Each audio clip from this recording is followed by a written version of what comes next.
ათწლეულების განმავლობაში ქუვეითი იყო ერთადერთი ქვეყანა, რომელსაც ირანი არასდროს შეეხებოდა. Ყველა სხვა სპარსეთის ყურის ქვეყანა ირანის ან მათი პროქსების რაკეტებს ირებდა.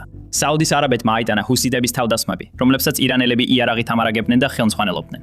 არაბთა გაერთიანებულმა საამიროებმა მხოლოდ ამ ომის განმავლობაში 3000 დრონისა და რაკეტის დარტყმა მიიღო.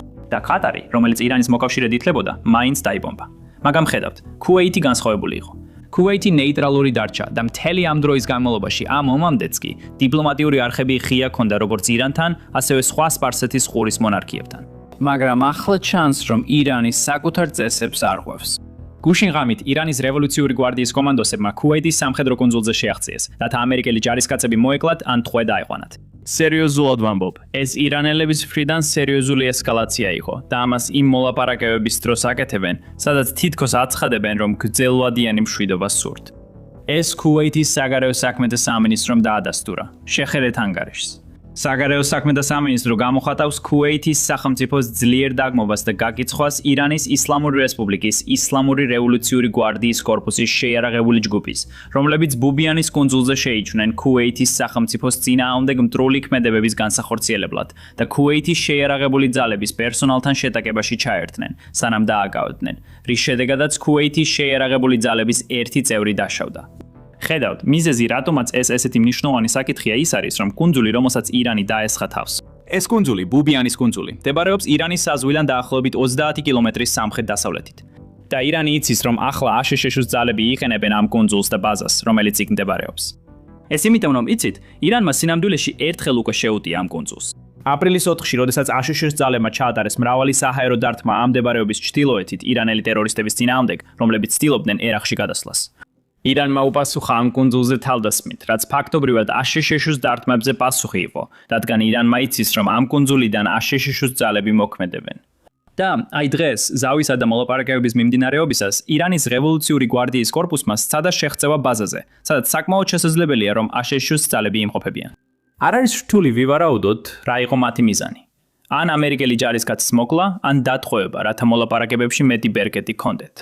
ეხლა მთავარი აქ ის არის, რომ ქუვეითმა განაცხადა, ეს იყო მათი სუვერენიტეტის წინააღმდეგ თავდასხმა და მათ აქვთ პასუხისგაცემის უფლება. აი ეს განცხადება. ქუვეითმა განაცხადა, რომ ქუვეითის სახელმწიფო სრულად და ბუნებრივად აქვს თვითდაცვის უფლება გაეროს ქარტიის 51 მუხლის შესაბამისად და შეუძლია მიიღოს ისეთი ზომები, რომლებიც საჭიროდ მიაჩნია თავისი სუვერენიტეტის დასაცავად და თავისი ხალხისა და მაცხოვრებლების უსაფრთხოების უზრუნველსაყოფად. ეხლა მიზეზი რატომაც ამ განცხადებას ვახსენეთ, მიუხედავად იმისა, რომ ის ჟღერს როგორც სტანდარტული განცხადება, რომელსაც ნებისმიერი ქვეყანა გააკეთებდა თავდასხმის შემდეგ, არის ის, რომ არაბთა გაერთიანებული საამიროებიც მსგავს განცხადებებს აკეთებდა ყოველ ჯერზე, როცა ირანი მათ დრონებით და რაკეტებით დაესწრებოდა თავს.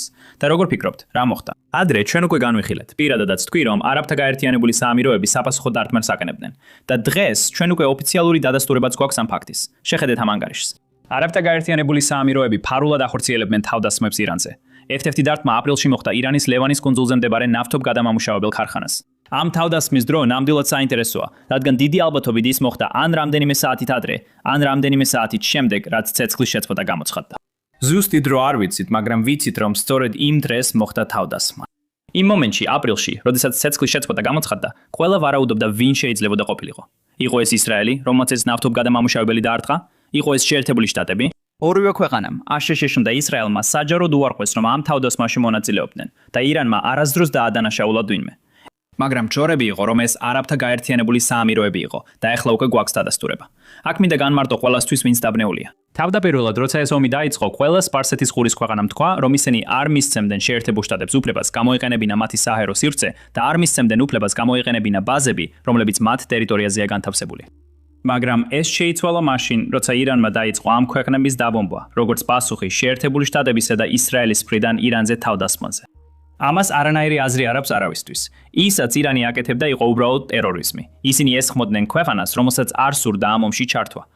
და სწორედ ამიტომ გვაქვს ახლა უფრო მეტი ინფორმაცია სხვა ქვეყნებზე. ფაქტობრივად, ან აძლევენ ნებართვას შეერთებულ შტატებს, რომ გამოიყენონ მათი საჰაერო სივრცე ირანზე თავდასხმისთვის, ან ისეთ ქვეყნებს, როგორიცაა არაბთა გაერთიანებული საამიროები, უშუალოდ ერთვებიან და ურტყამენ ირანს და ირანის ნავთობგადამამუშავებელ ქარხნებს. ეხლა არაბთა გაერთიანებული საამიროები შეიძლება პატარა ქვეყანა იყოს, მაგრამ მათი სამხედრო ძალა სასაცილო ნამდვილად არ არის. მათი არმია კარგად არის აღჭურვილი დასავლური წარმოების გამანადგურებლებითა და სადაზვერვო ქსელებით. ეს თავდასხმა მიუთითებს, რომ ქვეყანა ახლა უფრო მეტად მზად არის გამოიყენოს ძალა ირანის წინააღმდეგ, რათა დარწმუნდეს, რომ ტერორისტული რეჟიმი მათ არ დაჩაგრავს. და თუ ომი კვლავ დაიწყება, ეს ნამდვილად ცუდი ამბავია ირანის რეჟიმისთვის. და იცით რა? არაბთა გაერთიანებულ საამიროებს მხოლოდ ირანი არ უთხრამდა. ასევე გვაქვს ცნობები საუდის არაბეთიდან, რომ ისინი იგივე აკეთებდნენ. შეხედეთ ამას. ეს პირდაპირ მაშინ გამოქვეყნდა, როცა ამ ვიდეოს ვწერდი. ამიტომ, როცა შესავალს ვწერდი, გამოვიდა ინფორმაცია, რომ საუდის არაბეთიც მონაწილეობდა ირანის წინააღმდეგ საფასუხო ქმედებაში. აი რეიტერსის ანგარიში. საუდის არაბეთმა ფარულად განახორციელა თავდასხმები ირანზე, როდესაც რეგიონული ომი ფართოვდებოდა. და კიდევ ერთხელ, ამ ყველაფრის დრო ძალიან მნიშვნელოვანია. საუდის არაბეთი ამ ომში თავიდან არ მონაწილეობდა. საუდი ჩაერთო მხოლოდ თავის დასაცავად და საფასუხო ძირითადად იმისთვის, რომ შეექმნა შეკავების ეფექტი. პირველად, სწორედ ირანმა შეუტია საუდის ინფრასტრუქტურას და საუდის მოქალაქეებს. ვერც ერთი თავმოყარე ქვეყანა ამას ასე უბრალოდ არ გაატარებდა. ასე რომ მიუხედავად იმისა, რომ ომის დროს არ ვიცოდით საუდის არაბეთის საფასუხოდ ურთხამდა თუ არა, ეხლა გვაქვს დადასტურება, რომ ისინი მართლაც საფასუხოდ ურთხამდნენ. უბრალოდ ამას საჯაროდ არ აცხადებენ. ეხლა ეს დადასტურება მოდის ორი დასავლელი ოფიციალური პირისგან, თუმცა ჩვენ არ ვიცით, რას ნიშნავს ეს. ეს შეიძლება ნიშნავდეს ნებისმიერ ადამიანს, ვიღაცას, ვინც ამერიკის შეერთებული შტატების მთავრობის წევრია, ან ვიღაცას ევროპიდან ან სხვა ადგილიდან. შემდეგ კიდევ ორი ოფიციალური პირი, ვინც ამ ამბავს ადასტურებს, არიან ირანელი ოფიციალური პირები. არ ვარ დარწმუნებული, რამდენად სანდოა ეს ნაწილი, მაგრამ მიუხედავად ამისა, არ არის დაუჯერებელი ვიფიქროთ, რომ ქვეყანა, რომელსაც ირანი უმიზეზოდ ესხმის თავს, როგორმე უპასუხებდა. ასე იქნება შეკავების მექანიზმი. ასე უზრუნველყოფ, რომ ხალხი უბრალოდ არ დაიწყებს შენზე თავდასხმას. ეხლა, კიდევ ერთი მნიშვნელოვანი საკითხი, რომელიც აქ უნდა განმარტოთ, არის ის, რომ ეს ცნობები ეხლა ვრცელდება, მაგრამ ისინი ეხება თავდასხმებს, რომლებიც მოხდა ცეცხლის შეწყვეტის ძალაში შესვლამდე. ანუ აპრილამდე ეს თავდასხმები მოხდა ომის დროს, როცა ირანი ურთხამდა ამ ქვეყნებს და ეს ქვეყნები პასუხობდნენ. თუ ომი თავიდან დაიწყება, რაც მოლაპარაკებების გამო უფრო და უფრო მოსალოდნელია, შეერთებული შტატები არ აპირებს დათმობებზე წასვლას ბირთვულ პირობებთან დაკავშირებით, რაც ნიშნავს, რომ ისინი მზად არიან უარი თქვან რაკეტების პირობაზე, რომელიც ომამდე გქონდა. ჩვენ მზად ვართ დავთმოთ ირანისთვის პროქსი ძალების დაფინანსების შეწყვეტის მოთხოვნა, რასაც ომამდე ვაყენებდით, მაგრამ ბირთვულ იარაღსა და გამდიდრების პროგრამებთან დაკავშირებით ირანისთვის არანაირი დათმობა არ შემოუთავაზებიათ. და ირანიც არ აპირებს ამაზე უარის თქმას. ასე რომ ჩანს, თუ მოლაპარაკებები წინ არ წავიდა, ომი რაღაც ეტაპზე აუცილებლად განახლდება. და იცით რა? ეს ახლო აღმოსავლეთის ქვეყნები, ეს სპარსეთის ყურის ქვეყნები ამ ომში უკვე მონაწილეობდნენ და ახლა მეორე რაუნდისთვის ემზადებიან. მეტი დეტალიც მაქვს. სანამ ამაზე გადავიდოდეთ, ყველა შეგახსენებთ დააწკაპუნეთ მოწონებისა და გამოწერის კილაკებზე ქვემოთ. ეს ჩვენთვის ძალიან მნიშვნელოვანია. ეხლა კი გადავხედოთ ამ ვიდეოს. ჰეი, გამარჯობა ყველას დილამშვიდობისა. ახლო აღმოსავლეთი ემზადება იმისთვის, რომ რეგიონი შესაძლოა უახლოეს დღეებში ისევ ომში ჩაერთოს. ირანის პარლამენტის სპიკერმა მოჰამად კალებოვმა ღამით X-ზე დაწერა: ჩვენი შეიარაღებული ძალები მზად არიან დამსახურებული პასუხი გასცენ ნებისმიერ აგრესიას. მცდარი სტრატეგია და არასწორი გადაწყვეტილებები ყოველთვის არასწორ შედეგებს გამოიწვევს. ეს უკვე მთელმა მსოფლიომ გაიგო. ჩვენ ყველა ვარიანტისთვის მზად ვართ. ისინი გაოცდებიან. მუქარისენით საუბარი მოხდა მას შემდეგ, რაც პრეზიდენტმა ტრამპმა ირანის პასუხი აშშ-ის სამშვიდობო წინადადებაზე უარყო და მას ნაგავი უწოდა. ასევე აღნიშნა, რომ ცეცხლის შეწყვეტა კრიტიკულ მდგომარეობაშია. ეს დაუჯერებლად სუსტია. ვიტყოდი, რომ ამჟამად ამას ყველაზე სუსტს ვუწოდებდი. ამ ნაგავის საკითხვის შემდეგ მათ ქვეს, რომ მე ისიც კი არ დამენთავრებია საკითხვა. უთხარი, რომ დროს არ დავკარგავ მის საკითხვაში. ვიტყოდი, რომ ეს ერთ-ერთი ყველაზე სუსტია ამჟამად. ეს კრიტიკულ მდგომარეობაშია. ვიჯერათ, რომ ირანთან დიფერენცირების გადაწყვეტა შეხვედრა შესაძლებელია, თუ მხოლოდ სამხედრო ვარიანტები გაქვთ მაშინ? არა, ვფიქრობ ეს ძალიან შესაძლებელია. გუშინ პრეზიდენტი ტრამპი შეხვდა სამხედრო მრჩევლებს და ეროვნული უსაფრთხოების მრჩევლებს, რათა ძირითადად განეხილათ ის ვარიანტები, რაც შეერთებულ შტატებს აქვს. ეს შეხვედრა გაიმართა მას შემდეგ, რაც ირანმა გაგზავნა თავისი სამშვიდობო წინადადება, რომელიც ძირითადად იყო ისეთი რამ, რასაც შეერთებული შტატები ვერ მიიღებს. ირანს სურს ომის შეჩერება. ირანს სურს, რომ შეერთებულმა შტატებმა მოხსნას აშშ-ის ბლოკადა. ირანს სურს, რომ აშშ-შემ გაათავისუფლოს ყველა გაპინული თანხა და ამის სანაცვლოდ ირანს უბრალოდ სურს ჰორმუზის სრუტის გახსნა. მათ არ სურთ უარი თქვან ბირთვული გამდიდრების პროგრამაზე, რომელიც აქვთ. მათ არ სურთ უარი თქვან ბირთვულ ან გამდიდრებულ ურანზე, რომელიც მათ ბირთვულ ობიექტებში აქვთ. ყველაფერი, რაც ახლა სურთ, არის მხოლოდ ჰორმუზის სრუტის გახსნა. და მათ სურთ, რომ შეერთებულმა შტატებმა დათმოს ყველა ბერკეტი, რაც აშშ-ს აქვს. რა თქმა უნდა, ეს ის არის, რასაც აშშ-ს არ უნდა დათანხმდეს და მე არ ვფიქრობ, რომ ეს ის არის, რასაც აშშ-ს დათანხმდება. აი რატო გაიმართა გუშინ შეხვედრა სამხედრო მეთაურებთან, მაგრამ სწორედ აქ არის მნიშვნელოვანი, განმარტოთ. მხოლოდ იმიტომ, რომ შეხვედრა გაიმართა, ეს არ ნიშნავს, რომ სამხედრო მოქმედება მალე დაიწყება. ეს შეხვედრები ფაქტობრივად ყოველ კვირაში ორჯერ ტარდება, მას შემდეგ, რაც ცეცხლის შეწყვეტა დაიწყო.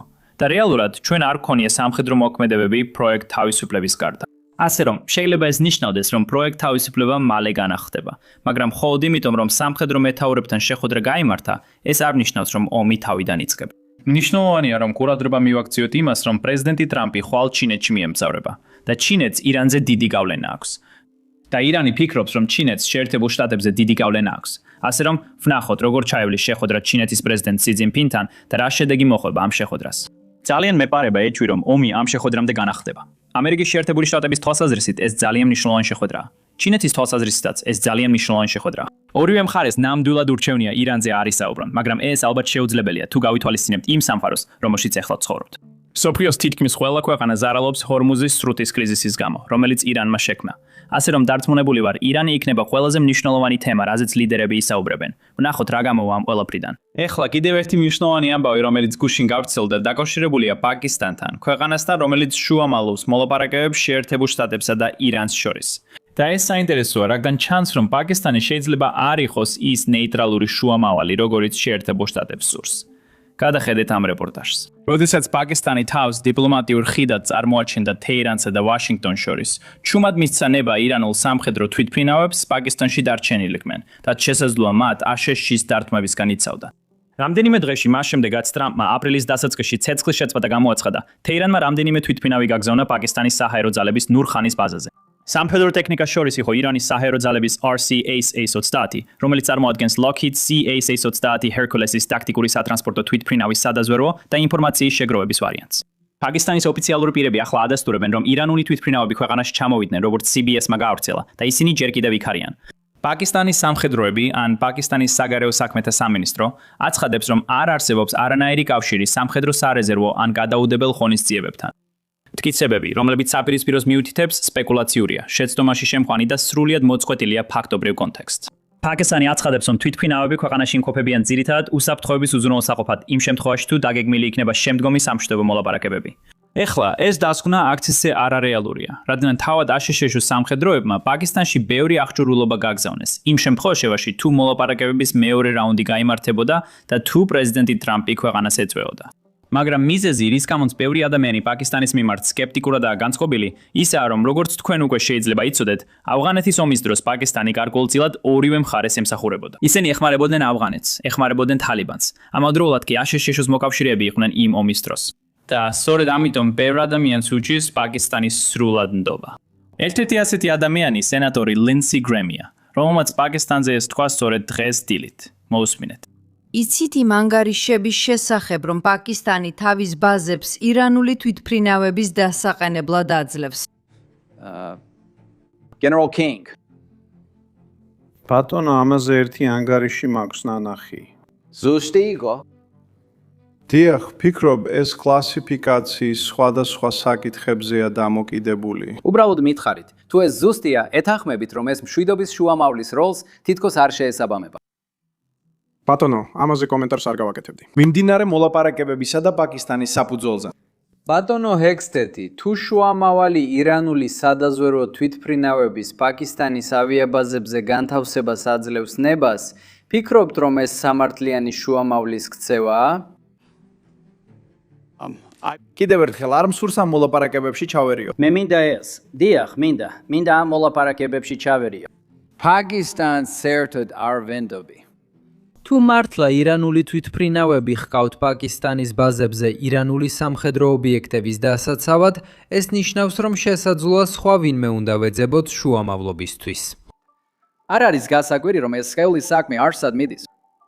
ეხლა ვნახოთ რა გამოვა ამ ყველაფრიდან. ნახოთ მართლა დაბრუნდებიან თუ არა ის თვითმფრინავები ირანში, თუ მოლაპარაკებები ჩაიშლება, რადგან მაშინ ზუსტად გავიგებთ, რას აკეთებენ ის თვითმფრინავები პაკისტანში.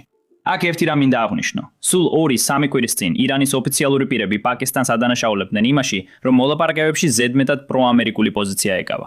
მათ სურდათ შუამავალი, რომელიც ნეიტრალური იქნებოდა. ამ მხრივ ეს გარკვეულწილად პოზიტიურია. მაგრამ თუ ორივე მხარე შუამავალს ადანაშაულებს იმაში, რომ ის მეტისმეტად მეორე მხარისკენ იხრება, ეს ნიშნავს, რომ ბრალდებები მხოლოდ ერთი მხრიდან არ მოდის. ორივე მხარე ფიქრობს, რომ პაკისტანი ან საკმარისად არ ეხმარება მათ, ან შესაძლოა პაკისტანი მეტისმეტად ეხმარება მეორე მხარეს. მაგრამ მიუხედავად ამისა, ვფიქრობ, როგორც კი მოლაპარაკებები გაგრძელდება, უფრო მეც გავიგებთ. ეხლა კი დაუბრუნდეთ ირანს, სადაც ეკონომიკური მდგომარეობა ძალიან მძიმდება. შეხედეთ ამ ანგარიშს. ერთ რამეს თითქმის ყველა ადამიანი, ვისაც ირანში ვესაუბრე, მეუბნება და ამას ინგლისურენოვანი მედიის გაშუქებიდან ვერ შეამჩნევდით. ირანში ახლა ისეთი გამანადგურებელი ინფლაცია, განსაკუთრებით საკვებზე, რომ ფასები ბოლო ერთ თვეში ექსპონენციალურად გაიზარდა. და ეს იმიტომ ხდება, რომ მიწოდება ფაქტობრივად არ ხდება. იყო საკვების ტვირთი, რომელიც ქვეყანაში უნდა შესულიყო, მაგრამ როგორც ჩანს, ირანელები, უფრო კონკრეტულად კი ირანის ისლამური რევოლუციის გუშაკთა კორპუსი, ცდილობდა იარაღის კონტრაბანდას ამ კონტეინერებში, რომლებიც სინამდვილეში ქვეყნისთვის საკვების ტრანსპორტირებისთვის იყო განკუთვნილი. და სწორედ ამიტომ ინფლაცია სრულიად უკონტროლოა, რადგან მიწოდება არ ხდება. და რა თქმა უნდა, ირანული ვალუტა მუდმივად უფასურდება. ეს ნიშნავს, რომ ირანელები სულ უფრო ნაკლებს ყიდულობენ იმ პროდუქტებიდან, რაც შეუძლიათ შემოიტანონ. რასაც არ უნდა ყიდულობდნენ საზღვარგარეთიდან, მათი ვალუტა ყოველდღიურად კარგავს ღირებულებას. ეს ნიშნავს, რომ ისინი ყოველდღიურად სულ უფრო ნაკლებს შეძლებენ იყიდონ. სინამდვილეში სიტუაცია იმდენად დამძიმდა, რომ ირანის ცენტრალურმა ბანკმა უცხოურ ვალუტასთან დაკავშირებულ ტრანზაქციებზე შეზღუდვები დააწესა, რათა რეზერვები შეინარჩუნებინა. ფაქტობრივად მათ სულ დარწმუნდნენ, რომ აქვთ მხარი ვალუტა, უცხოური ვალუტები, როგორიცაა დოლარი, ევრო, შესაძლოა იუანიც კი, რომლითაც სხვა ქვეყნებიდან საჭირო ნივთებს შეიძენენ. ეხლა, სწორედ აქედან ეკონომიკური მდგომარეობა კიდევ უფრო გაუარესდება. მაგრამ სამწუხაროდ ეს არის პრობლემა დიქტატურების ან მსგავსი რეჟიმების, მაგალითად რუსეთის ან ჩრდილოეთ კორეის, სადაც მიუხედავად იმისა, რომ ეკონომიკური მდგომარეობა საშინელია, ხალხი ყოველდღიურად იტანჯება. ელიტები, რომლებიც გადაწყვეტილებებს იღებენ, არ იტანჯებიან, ამიტომ მათ ძალიან დიდხანს შეუძლიათ გაძლება. ეს არის ერთ-ერთი მთავარი პრობლემა სანქციებთან დაკავშირებით, განსაკუთრებით მოკლევადიან პერიოდში. რადგან სანქციები მუშაობს, ისინი ეკონომიკაზე ზემოქმედებისთვისაა განკუთვნილი. ისინი განკუთვნილია იმისთვის, რომ ზემდგომ პირებს გაუძნელდეთ ეკონომიკის ზრდა და ფულის შოვნა. მაგრამ სამწუხაროდ, მაშინაც კი როცა ეკონომიკა ზარალობს, ზემდგომ პირებს არ სურთ ძალაუფლების დათმობა. ამიტომ ისინი არ არიან მზად აღიარონ შეცდომა და დაიწყონ მოლაპარაკება. ეს ნახეთ რუსეთში, ეს ნახეთ ჩრდილოეთ კორეაში და ალბათ ამას ხედავთ ირანშიც. ყველაზე მეტად მოსახლეობა იტანჯება. ელიტები ისარგებლებენ იმ ძალაუფლებით, რაც აქვთ და მიიღებენ სარგებელს ამისგან. და მათ სურთ ეს მდგომარეობა რაც შეიძლება დიდხანს შეინარჩუნონ. ეხლა რომ გავიგოთ, რატომ იქცევა ირანი ასე, როგორც ეხლა იქცევა, უნდა დავბრუნდეთ უკან და დავაკვირდეთ, როგორ მივიდა ირანი დღევანდელ მდგომარეობამდე. ეს მხოლოდ 1979 წლამდე დაბრუნებას არ ნიშნავს, როცა ისლამური რევოლუცია მოხდა. სინამდვილეში კიდევ უფრო უკან უნდა დავბრუნდეთ, მე-19 საუკუნეში, როცა ყაჯართა დინასტია მართავდა ირანს. და დავაკვირდეთ, როგორ ახდენს იმდროინდელი მმართველი კლასის გადაწყვეტილებები დღემდე გავლენას ირანზე. და იცით რა? ზუსტად ამას ვაკეთებ ჩვენს მრავალნაწილიან პოდკასტში, რომელიც დღეს გამოვიდა. ასე რომ, თუ თქვენ დაინტერესებული ხართ ირანის ისტორიით და იმით თუ როგორ მივედით დღევანდელ მდგომარეობამდე, აუცილებლად მოусმინეთ. შეგიძლიათ უყუროთ მას აღწერაში მოცემულ ბმულებზე დაჯერით, ან უბრალოდ დააჭიროთ ეკრანზე გამოსახულ ვიდეოს, ანუ დააჭიროთ იმ ვიდეოს, რომელიც თქვენს ეკრანზე.